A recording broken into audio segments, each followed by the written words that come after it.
Hello दोस्तों, स्वागत है आप सभी का आपके अपने यूट्यूब चैनल में। दोस्तों, आज की इस क्लास में हम लोग कक्षा 10वां का गेसिंग क्वेश्चन देखेंगे भौतिकी। दोस्तों, ये गेसिंग क्वेश्चन तैयार किया जा रहा है। अगर आप ये क्वेश्चन कर लेते हैं तो आप लोग को किसी भी प्रकार की दिक्कत बिहार बोर्ड मैट्रिक एग्जाम में नहीं होने वाला है। तो चलिए, इसका दो सेट आप लोग को मिलेगा। भौतिकी का 2 वीडियो मिलेगा, फिर आप लोग को भौतिकी का 2 वीडियो मिलेगा, 2 वीडियो रसायन शास्त्र का मिलेगा और 2 वीडियो बायोलॉजी को मिलेगा, जीव विज्ञान के। तो चलिए, बिना समय को वेस्ट किए आज की क्लास को स्टार्ट करते हैं। देखिए, आज का हमारा क्वेश्चन है कि किस दर्पण की फोकस दूरी धनात्मक होती है। दोस्तों, तो किस दर्पण की फोकस दूरी धनात्मक होती है? तो हमारा उत्तल दर्पण की फोकस दूरी धनात्मक होती है। दोस्तों, अगर इसी में आप लोग से पूछा जाता कि किस दर्पण की फोकस दूरी ऋणात्मक होती है तो अवतल दर्पण हो जाता। आशा करते हैं समझ आ रहा होगा। इसमें पूछा गया कि किस दर्पण की फोकस दूरी धनात्मक होती है तो धनात्मक के लिए उत्तल और ऋणात्मक के लिए अवतल हो जाएगा। तो चलिए नेक्स्ट प्रश्न की ओर बढ़ते हैं।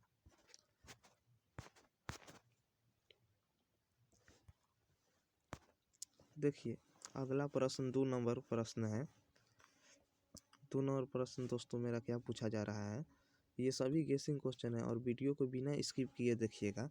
देखिए, 2 नंबर प्रश्न में हमसे क्या पूछा गया है कि किस लेंस को अभिसारी लेंस कहा जाता है।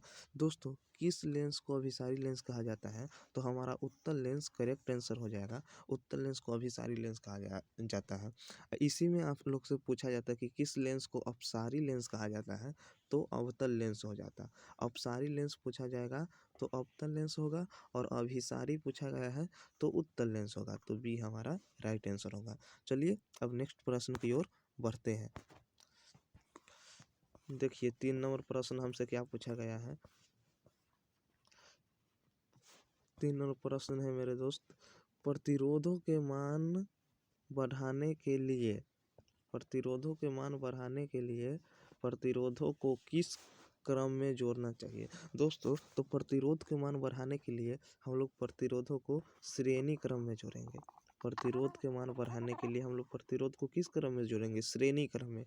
अगर आपसे इसी में पूछेगा कि प्रतिरोध के मान घटाने के लिए प्रतिरोधों को किस क्रम में जोड़ना चाहिए तो हमारा समांतर क्रम हो जाएगा। अच्छा से समझिएगा, प्रतिरोधों का मान बढ़ाने के लिए बोला गया है, बढ़ाने के लिए तो हमारा श्रेणी क्रम होगा। प्रतिरोध के मान बढ़ाने के लिए प्रतिरोधों को किस क्रम में जोड़ना चाहिए तो ये श्रेणी क्रम में हम लोग जोड़ेंगे। चलिए तो नेक्स्ट प्रश्न की ओर बढ़ते हैं। ये सब क्वेश्चन आप लोग रट जाइए और वीडियो के अंत में इसका PDF कहाँ से लेना है, बिल्कुल फ्री आप लोग को PDF दिया जाएगा। चलिए अगला प्रश्न की ओर बढ़ते हैं। 4 नंबर प्रश्न देखिए, 4 नंबर प्रश्न में हमसे पूछा गया है। देखिए, निम्नलिखित में से किस में प्रकाश की चाल सबसे अधिक होती है। दोस्तों, किस में प्रकाश की चाल सबसे अधिक होती है तो हमारा वायु है ऑप्शन, कांच है, ए और बी दोनों। तो दोस्तों, ये निर्वात में हमारा प्रकाश की चाल सबसे अधिक होता है। सबसे अधिक प्रकाश की चाल होता है जो कि निर्वात में। तो चलिए नेक्स्ट प्रश्न की ओर बढ़ते हैं। देखिए, अगला क्वेश्चन 5 नंबर क्वेश्चन में हमसे पूछा गया है कि निम्नलिखित में से किसका अपवर्तनांक अधिक होता है। किसका अपवर्तनांक है जो सबसे अधिक होता है तो दोस्तों मेरा हीरा का जो अपवर्तनांक है वो सबसे अधिक होगा। ऑप्शन सी हो जाएगा राइट आंसर। चलिए अगला क्वेश्चन की ओर बढ़ते हैं। देखिए, अगला क्वेश्चन है 6 नंबर दाढ़ी। देखिए, 6 नंबर क्वेश्चन में पूछा गया है। देखिए, 6 नंबर क्वेश्चन है, दाढ़ी बनाने में किस दर्पण का प्रयोग होता है। दोस्तों, दाढ़ी बनाने में किस दर्पण का प्रयोग होता है तो हमारा ये अवतल दर्पण का प्रयोग दाढ़ी बनाने में किया जाता है। दोस्तों, अगर आप लोग से पूछा जाएगा कि हजामती के रूप में किस दर्पण का उपयोग किया जाता है फिर भी अवतल दर्पण ही होगा। और दोस्तों, अगर आप लोग से पूछेगा कि गाड़ी के साइड मीटर के रूप में किस दर्पण का प्रयोग किया जाता है तो उत्तल दर्पण हो जाएगा। साइड मीटर पूछेगा तो उत्तल दर्पण होगा।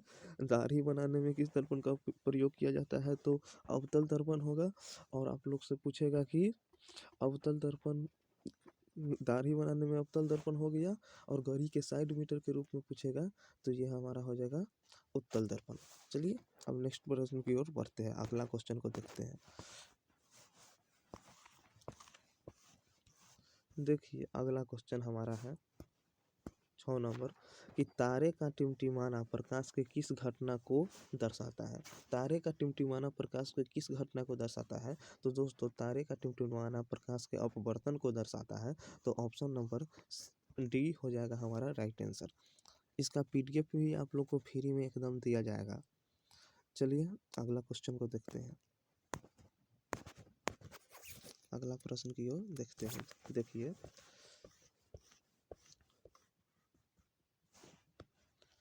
देखिए अगला क्वेश्चन में हमसे पूछा गया है 7 नंबर में कि घरेलू परिपथ में मुख्य रूप से किसकी आपूर्ति होती है। दोस्तों घरेलू परिपथ है जो, उसमें कौन सा धारा की आपूर्ति होती है? तो ये हमारा प्रत्यावर्ती धारा का आपूर्ति होता है। प्रत्यावर्ती धारा हो जाएगा राइट आंसर ऑप्शन नंबर ए। और दोस्तों और आप लोग से पूछा जाता है कि बैटरी से किस प्रकार की धारा प्राप्त होती है, तो डिस्ट धारा हो जाएगा। बैटरी से हमारा डिस्ट धारा प्राप्त होता है। और घरेलू परिपथ में किसकी आपूर्ति होती है दोस्तों, तो ये हमारा हो जाएगा प्रत्यावर्तित धारा। घरेलू परिपथ में पूछा जाएगा तो हमारा प्रत्यावर्ती धारा राइट आंसर हो जाएगा। चलिए अगला क्वेश्चन की ओर देखते हैं।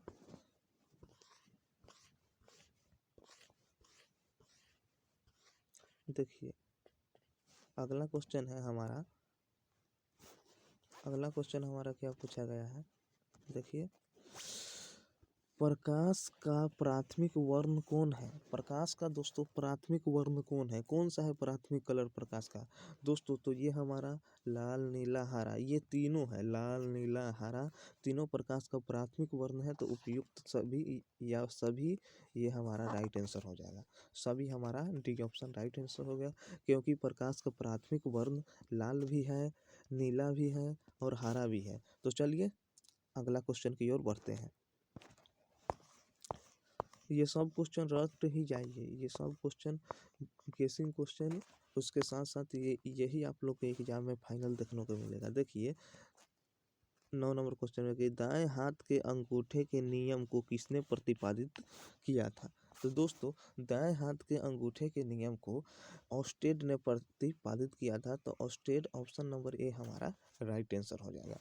चलिए अब अगला क्वेश्चन को देखते हैं। अगला क्वेश्चन देखिए 10 नंबर क्वेश्चन, और इसका पीडीएफ भी आप लोग को अंतिम में बताया जाएगा कि कहाँ मिलेगा दोस्तों। और बिना वीडियो को स्किप किए इस क्लास को देखिएगा। देखिए 10 नंबर क्वेश्चन में क्या हमसे पूछा गया कि विद्युत धारा का एसआई मात्रक क्या है। दोस्तों तो विद्युत धारा का एसआई मात्रक आप लोग को मालूम है कि एम्पियर होता है। तो चलिए ऑप्शन नंबर बी हमारा राइट आंसर हो जाएगा। चलिए अब अगला क्वेश्चन की ओर बढ़ते हैं। देखिए 11 नंबर क्वेश्चन में हमसे पूछा जा रहा है, 11 नंबर क्वेश्चन में पूछा जाएगा कि जब किसी चालक तार से विद्युत धारा प्रभावित होता है तो गतिशील कण है। जब कोई चालक तार से विद्युत धारा प्रभावित होगा तो दोस्तों गतिशील कण जो हमारा होगा वो इलेक्ट्रॉन हो जाएगा। ऑप्शन नंबर सी हमारा राइट आंसर होगा। चलिए अगला प्रश्न को देखते हैं। देखिए अब अगला प्रश्न 12 नंबर प्रश्न की ओर बढ़ते हैं। देखिए दोस्तों 12 नंबर प्रश्न में हमसे पूछा गया है कि सामान्य नेत्र के लिए स्पष्ट दृष्टि की न्यूनतम दूरी होता है। दोस्तों सामान्य नेत्र के लिए स्पष्ट दृष्टि की न्यूनतम दूरी 25 सेंटीमीटर होता है। ऑप्शन नंबर सी हमारा राइट आंसर हो जाएगा। 25 सेंटीमीटर सामान्य नेत्र के लिए स्पष्ट दृष्टि की न्यूनतम दूरी होता है। दोस्तों 25 मीटर भी रहेगा ऑप्शन, लेकिन ये ऑप्शन रॉन्ग है, ये ऑप्शन नहीं होगा, 25 सेंटीमीटर होगा। देखिए दोस्तों और यही में आप लोग से पूछा जाएगा कि सामान्य नेत्र के लिए दूर बिंदु होता है, सामान्य नेत्र के लिए दूर बिंदु होता है। तो दूर बिंदु हमारा अनंत हो जाएगा। अगर दूर बिंदु पूछा जाएगा तो अनंत होगा। इसमें पूछा गया स्पष्ट दृष्टि की न्यूनतम दूरी पूछा गया है, तो न्यूनतम दूरी हमारा 25 सेंटीमीटर होगा, जो कि ऑप्शन नंबर सी में है, जो कि ऑप्शन नंबर सी में है। चलिए अब अगला प्रश्न को देखते हैं। देखिए दोस्तों 13 नंबर प्रश्न में क्या पूछा गया है। देखिए 13 नंबर प्रश्न में पूछा गया है दोस्तों कि निकट दृष्टि दोष के निवारण में प्रयुक्त लेंस है। निकट दृष्टि दोष में निवारण में प्रयुक्त लेंस है, मतलब निकट दृष्टि दोष को कौन लेंस से दूर किया जा सकता है दोस्तों? तो ये हमारा अवतल लेंस से निकट दृष्टि दोष को दूर किया जा सकता है, अवतल लेंस से। और दोस्तों अगर आप लोग से पूछा जाता है कि दूर दृष्टि दोष के निवारण के लिए कौन सा लेंस प्रयुक्त है, तो दूर दृष्टि दोष के निवारण के लिए उत्तल लेंस प्रयुक्त है। दूर दृष्टि दोष पूछा जाएगा तो उत्तल लेंस होगा, इसमें निकट दृष्टि दोष पूछा गया है तो ये अवतल लेंस होगा। चलिए अब अगला क्वेश्चन की ओर बढ़ते हैं। देखिए 14 नंबर क्वेश्चन। देखिए दोस्तों पूछा गया है एमीटर एमीटर को विद्युत परिपथ में जोड़ा जाता है। एमीटर को विद्युत परिपथ में जोड़ा जाता है, तो एमीटर को हमारा विद्युत परिपथ में जोड़ा जाता है, ये हमसे क्वेश्चन पूछा गया है। तो इसका राइट आंसर हो जाएगा दोस्तों, देखिए तो हमारा एमीटर को श्रेणी क्रम में जोड़ा जाता है। दोस्तों एमीटर को हमारा श्रेणी क्रम में जोड़ा जाता है। अगर दोस्तों आप लोग से पूछा जाएगा कि वोल्ट मीटर को विद्युत परिपथ में जोड़ा जाता है, तो वोल्ट मीटर को हम लोग समांतर क्रम में जोड़ते हैं। वोल्ट मीटर को समांतर क्रम में जोड़ते हैं, लेकिन एमीटर को हम लोग किसमें जोड़ते हैं? श्रेणी क्रम में। दोस्तों एमीटर का प्रतिरोध कम होता है और वोल्ट मीटर का प्रतिरोध ज़्यादा होता है।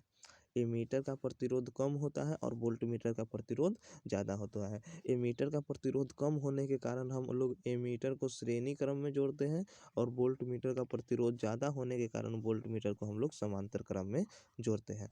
तो इसमें पूछा गया था कि एमीटर को विद्युत परिपथ में जोड़ा जाता है, तो ये हमारा श्रेणी क्रम, ऑप्शन नंबर ए हमारा राइट आंसर हो जाएगा। चलिए अगला क्वेश्चन की ओर बढ़ते हैं। देखिए ये पूरा गेसिंग क्वेश्चन तैयार किया गया है, आप लोग को यही सब पूछा जाएगा। देखिए 15 नंबर क्वेश्चन है, किसी माध्यम के अपवर्तनांक का मान होता है। दोस्तों तो किसी माध्यम के अपवर्तनांक का मान होगा, वो हमारा होगा दोस्तों, यहाँ पे देखिए आर छूटा हुआ है, यहाँ पे आर होना चाहिए। तो किसी माध्यम के अपवर्तनांक का मान हमारा हो जाएगा साइन आई बटे sine R, option number A right answer होगा। चलिए तो अगला प्रश्न की ओर बढ़ते हैं। देखिए 16 नंबर क्वेश्चन में हमसे क्या पूछा गया, इसमें 25 गेसिंग क्वेश्चन कराया जाएगा, और फिर फिजिक्स का एक वीडियो और आएगा, उसमें 25 फिर ऑब्जेक्टिव गेसिंग क्वेश्चन कराया जाएगा। उसके बाद 50 गो केमिस्ट्री के गेसिंग आएगा, फिर 50 गो बायोलॉजी के गेसिंग आएगा, और इसी में से आप लोग को मैट्रिक एग्जाम में देखने को मिलेगा। देखिए अब 16 नंबर क्वेश्चन में हमसे पूछा जा रहा है, जो कुछ भी नहीं पढ़ा है उसको भी ये वीडियो आप लोग शेयर कीजिए ताकि वो भी पढ़ पाए। देखिए अब हमसे 16 नंबर क्वेश्चन में पूछा गया है कि मानव नेत्र में कौन सा लेंस पाया जाता है। तो दोस्तों मानव नेत्र में कौन सा लेंस पाया जाता है, तो मानव नेत्र में हमारा उत्तल लेंस पाया जाता है, तो हमारा बी राइट आंसर हो जाएगा। मानव नेत्र में उत्तल लेंस पाया जाता है, रट जाइए पूरा। चलिए अब अगला प्रश्न को देखते हैं। 17 नंबर प्रश्न। देखिए 17 नंबर प्रश्न, दोस्तों निम्नलिखित में से किस दर्पण का उपयोग गाड़ी के साइड मीटर के रूप में करते हैं? किस दर्पण का उपयोग गाड़ी के साइड मीटर के रूप में करते हैं दोस्तों? तो उत्तल दर्पण का उपयोग हम लोग गाड़ी के साइड मीटर के रूप में करते हैं, ऑप्शन सी हमारा राइट आंसर हो जाएगा। उत्तल दर्पण का उपयोग हम लोग गाड़ी के रूप में करते हैं। और दोस्तों अवतल दर्पण का उपयोग हजामती दर्पण के रूप में या दाढ़ी बनाने के रूप में किया जाता है, और समतल दर्पण का उपयोग हम लोग घरों में करते हैं समान प्रतिबिंब देखने के लिए। चलिए अब अगला प्रश्न की ओर बढ़ते हैं। देखिए अगला 18 नंबर क्वेश्चन। देखिए दोस्तों 18 नंबर क्वेश्चन में हमसे क्या पूछा गया है, मानव नेत्र के रेटिना द्वारा बनाई गई प्रतिबिंब होता है। मानव नेत्र में जो रेटिना पर प्रतिबिंब बनता है वो प्रतिबिंब कैसा बनता है? तो देखिए दोस्तों, तो मानव नेत्र में जो हमारा रेटिना पर प्रतिबिंब बनता है वो बनता है वास्तविक और उल्टा। वास्तविक और उल्टा प्रतिबिंब हमारा मानव नेत्र के द्वारा रेटिना पर बनाया जाता है। चलिए अगला प्रश्न की ओर बढ़ते हैं। रट जाइए सभी प्रश्न, ये सब प्रश्न गेसिंग क्वेश्चन है ऑब्जेक्टिव का। चलिए अब अगला प्रश्न को देखते हैं। देखिए 19 नंबर क्वेश्चन। 19 नंबर क्वेश्चन में है कि प्रकाश की किरण चलती है। प्रकाश की किरण दोस्तों कैसे चलती है ये पूछा गया है, टेढ़ी रेखा में, वक्र रेखा में। तो देखिए हमारा प्रकाश की किरण है वो हमारा सीधी रेखा में चलती है। प्रकाश की किरण चलती है सीधी रेखा में, ऑप्शन नंबर ए हमारा राइट आंसर हो जाएगा। सीधी रेखा में प्रकाश की किरण चलती है। चलिए अब अगला क्वेश्चन को देखते हैं। 20 नंबर क्वेश्चन देखिए दोस्तों, 20 नंबर क्वेश्चन में पूछा गया है, 20 नंबर क्वेश्चन में पूछा गया कि लेंस की क्षमता का एसआई मात्रक है। लेंस की क्षमता का एसआई मात्रक होता है, लेंस की क्षमता का एसआई मात्रक डायोप्टर होता है। हमारा option number B right answer हो जाएगा। लेंस की क्षमता का एसआई मात्रक डायोप्टर होगा। चलिए अब अगला प्रश्न की ओर बढ़ते हैं। देखिए नेक्स्ट क्वेश्चन में आप लोग से क्या पूछा गया है। देखिए 21 नंबर क्वेश्चन की ओर बढ़ते हैं। दोस्तों 21 नंबर क्वेश्चन में आपसे पूछा गया है कि वर्ण विक्षेपण असंभव है। वर्ण विक्षेपण असंभव किसमें है? वर्ण विक्षेपण असंभव किसमें है, सो हमसे पूछा गया है दोस्तों। तो वर्ण विक्षेपण असंभव हमारा होगा निर्वात में। निर्वात में हमारा असंभव हो जाएगा। कांच में वर्ण विक्षेपण संभव है, जल में भी संभव है, फाइबर में भी संभव है। ये निर्वात में हमारा वर्ण विक्षेपण संभव नहीं है। आप लोग से पूछा गया था असंभव है, असंभव हमारा निर्वात में। ऑप्शन नंबर बी हमारा राइट आंसर हो जाएगा। चलिए अब 22 नंबर क्वेश्चन की ओर बढ़ते हैं। 22 नंबर क्वेश्चन देखते हैं। देखिए दोस्तों 22 नंबर क्वेश्चन में पूछा गया है कि उत्तल दर्पण की फोकस दूरी और उत्तल दर्पण की फोकस दूरी और उसकी वक्रता तिर्जिया, उसकी वक्रता तिर्जिया में क्या संबंध है? उत्तल दर्पण की फोकस दूरी और उसकी वक्रता त्रिज्या में क्या संबंध है? तो दोस्तों उत्तल दर्पण की फोकस दूरी और उसकी वक्रता त्रिज्या में संबंध है एफ बराबर r/2, जो कि ऑप्शन नंबर ए में है। ऑप्शन नंबर ए हमारा राइट आंसर हो जाएगा। एफ बराबर r/2 और उत्तल दर्पण की फोकस दूरी और उसकी वक्रता त्रिज्या में संबंध है। और उत्तल दर्पण रहे या अवतल दर्पण रहे, ये संबंध दोनों के लिए ही सत्य है। चलिए अगला क्वेश्चन की ओर बढ़ते हैं। अगला क्वेश्चन 23 नंबर क्वेश्चन देखिए। 23 नंबर क्वेश्चन में हमसे पूछा गया है कि किसी वस्तु का अवर्धित प्रतिबिंब बनता है। दोस्तों किसी वस्तु का अवर्धित प्रतिबिंब बनता है, यानी किसी वस्तु का बड़ा प्रतिबिंब किसमें बनता है? अवर्धित का मतलब हुआ बड़ा प्रतिबिंब। तो अवतल दर्पण में अवर्धित प्रतिबिंब बनेगा, बड़ा प्रतिबिंब। ऑप्शन नंबर ए हमारा राइट आंसर हो जाएगा। उत्तल दर्पण में तो छोटा प्रतिबिंब बनेगा, समतल दर्पण में समान प्रतिबिंब बनेगा। पूछा गया था किसी वस्तु का आवर्धित प्रतिबिंब बनता है, मतलब बड़ा प्रतिबिंब किसमें बनता है? तो अवतल दर्पण में। ऑप्शन ए हमारा राइट आंसर होगा। चलिए अगला क्वेश्चन की ओर बढ़ते हैं। अगला क्वेश्चन हमारा है 24 नंबर। देखिए 24 नंबर क्वेश्चन है हमारा। देखिए 24 नंबर क्वेश्चन, विद्युत चुंबकीय प्रेरक की खोज किसने किया था? दोस्तों विद्युत चुंबकीय प्रेरण की खोज हमारा फैराडे ने किया था, जो कि ऑप्शन नंबर ए में राइट आंसर हमारा हो जाएगा। विद्युत चुंबकीय प्रेरक की खोज किसने किया था? तो विद्युत चुंबकीय प्रेरण की खोज फैराडे ने किया था, तो हमारा ए ऑप्शन राइट आंसर हो जाएगा। चलिए अगला क्वेश्चन को देखते हैं। देखिए 25 नंबर, जो कि इसका लास्ट क्वेश्चन है दोस्तों। देखिए 25 नंबर में आप लोग से पूछा गया है कि बैटरी से किस प्रकार की धारा निकलती है। दोस्तों यहाँ पे धारा होगा, बैटरी से किस प्रकार की धारा निकलती है, बैटरी से कैसा धारा निकलती है, वो हमसे पूछा गया है। बैटरी से किस प्रकार की धारा निकलती है, धारा निकलती है तो बैटरी से दोस्तों हमारा निकलता है डिस्ट धारा, जो कि ऑप्शन नंबर बी में है। B is the right answer हो जाएगा। आप लोग से पूछा जाएगा कि घरेलू परिपथ में मुख्य रूप से किसकी आपूर्ति होती है, तो प्रत्यावर्ती धारा। और आप लोग से इसमें पूछा गया था बैटरी से किस प्रकार की धारा निकलती है, तो बैटरी से हमारा डिस्ट धारा निकलता है। दोस्तों आशा करते हैं कि ये वीडियो आप लोग को बहुत अच्छा लगा होगा और ये पूरा गेसिंग क्वेश्चन आप लोग को कराया गया है। दोस्तों अगर आप लोग चाहते हैं कि इसका पीडीएफ हम लें, तो आप लोग को पीडीएफ बिल्कुल फ्री में दिया जाएगा।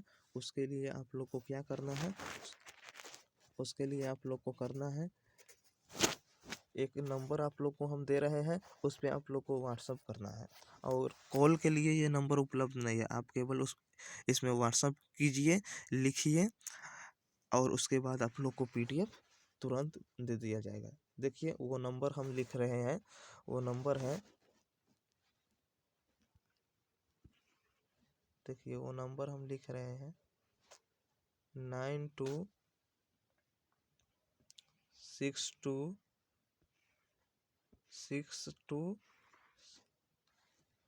9262 उसके बाद लिखिएगा 9262, रुक जाइए दोस्तों,